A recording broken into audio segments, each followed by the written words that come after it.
子供の頃から絵を描くのが大好きだった。小学校の頃からコンクールの入賞経験は数知れず、図工の時間は毎回先生に褒められた。佐々木くんは才能あるわね。将来はお絵描きさんね。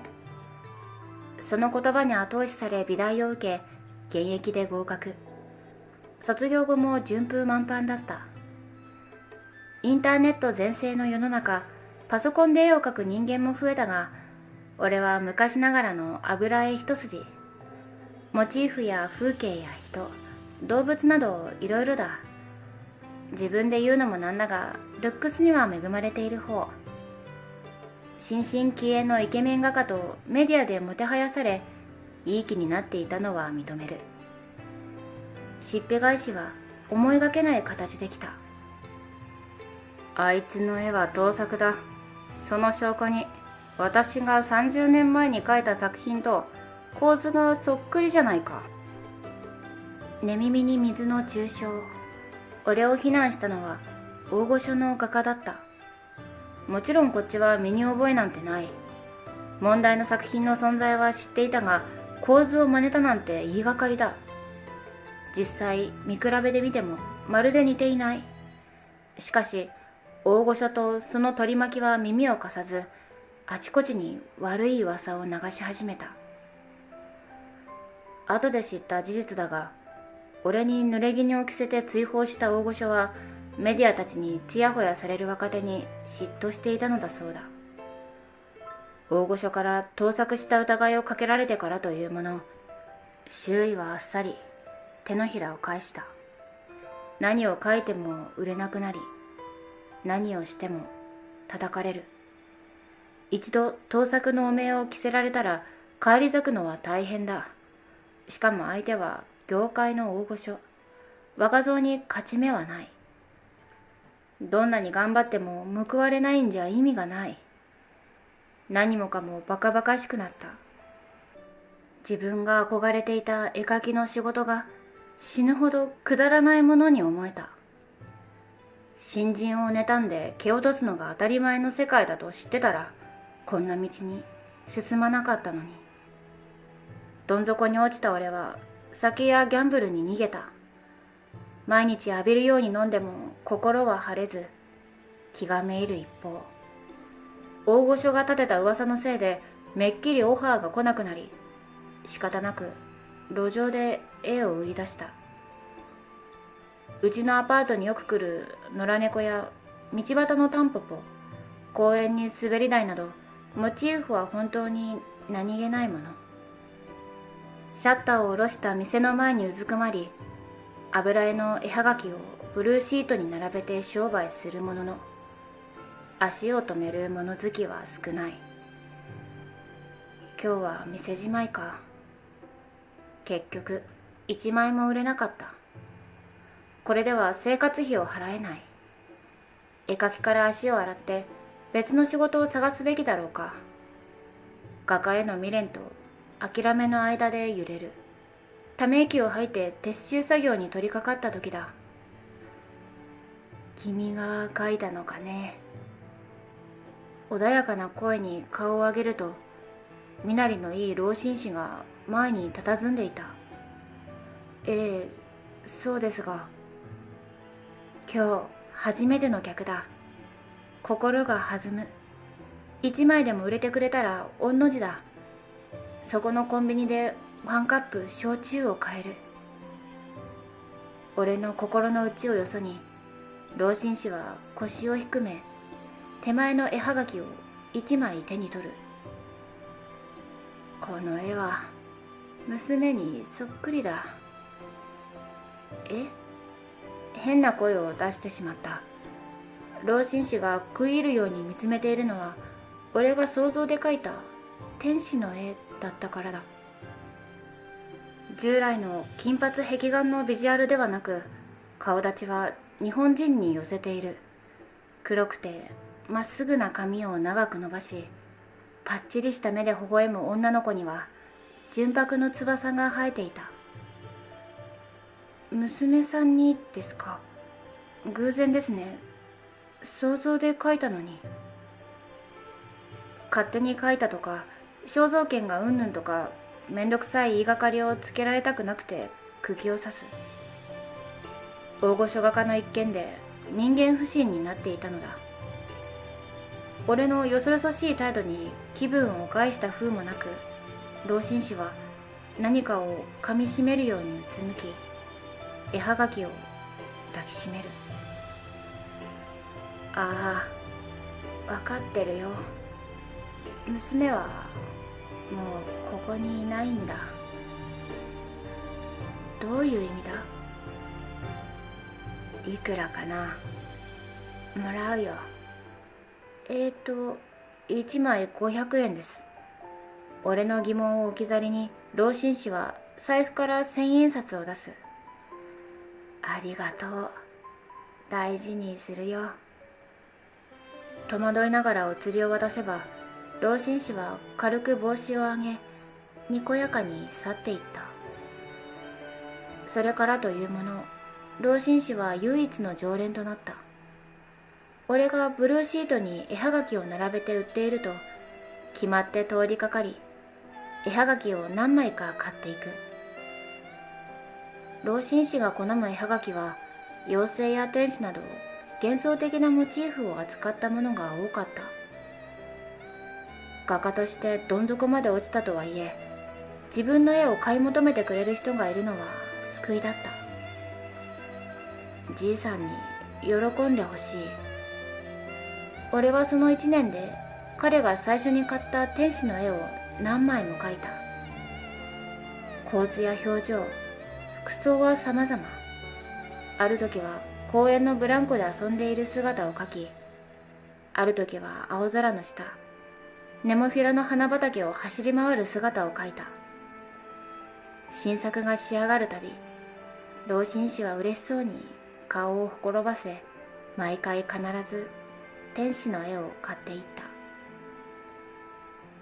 た。やがて俺たちはポツポツと会話を交わすようになった。老紳士とすっかり顔見知りになった頃、好奇心が抑えきれず、思い切って聞いてみた。聞いてもいいですか？何かな？前に娘さんにそっくりだって言ってましたけど、子供の頃の話ですよね。実のところ、老紳士の意味深な発言がずっと気になっていたのだ。ここにはもういないとはどういう意味なのか。俺の質問に老紳士は寂しげに微笑み、意外な回答をする。娘は7歳で死んだんだ。小児性の白血病でね。すいません。いいんだよ。俺のバカ、やめとけばよかったのに。無神経な質問を悔やみ、しどろもどろ謝る俺の前で、老紳士は限りなく愛おしげに絵はがきを見下ろす。あの子はこんな風に外で遊ぶことさえできなかったから、絵の中で夢を叶えてもらえて救われたよ。私はもともと医者でね、今はそこの病院の院長をしている。だからこそ余計に救えなかったのが悔しくて、君が売る絵はがきに娘の面影を重ねてしまったのかもしれない。紳士の正体を知り、目の前がぼんやりかすむ。君の腕を見込んで頼みがある。もしよければ、俺の病院の小児科病棟に絵を描いてもらえないかな。小児科病棟にですか？壁が真っ白のまま殺風景だろ。病院から出られない子供たちの世界を君の筆で美しく彩ってあげてほしいんだ。熱っぽく説得され、心が動く。盗作の濡れ衣をかけられてからこっち、ギャンブルや酒に逃避し、ズブズブに腐っていた俺に、ただ一人、彼だけが目をかけてくれた。老紳士の期待に応えたい気持ちがむくむくと湧き起こり、気づけばうなずいていた。ぜひやらせてください。後日小児科に案内された。さて何を描こうか。張り切って引き受けたはいいものの、モチーフが決まらない。うまくすれば画家としてやり直すチャンスになるかもしれない下心もあった。老紳士の許可をもらって画材を持ち込んだ後、キャンバスとなる壁一面を隅から隅まで見渡し、腕を組んでうなる。するとパジャマ姿の子供たちがわらわらとやってきて、あっという間に取り囲まれてしまった。お兄ちゃん誰？新しい看護師さん？なんで白い服じゃないの？俺は画家だよ。院長先生に頼まれて小児科の壁に絵を描くんだ。本当？すごい。楽しみ。好奇心旺盛な子供たちがはしゃぐ。一見元気そうな子もいれば、キャスター付きの点滴を引きずっていたり、車椅子にかけている子もいる。どの子も一様に表情が明るく、新しく壁に描かれる絵を楽しみにしていることが伝わってきた。そこで俺はひらめく。よかったらみんなで好きなものを描かないか？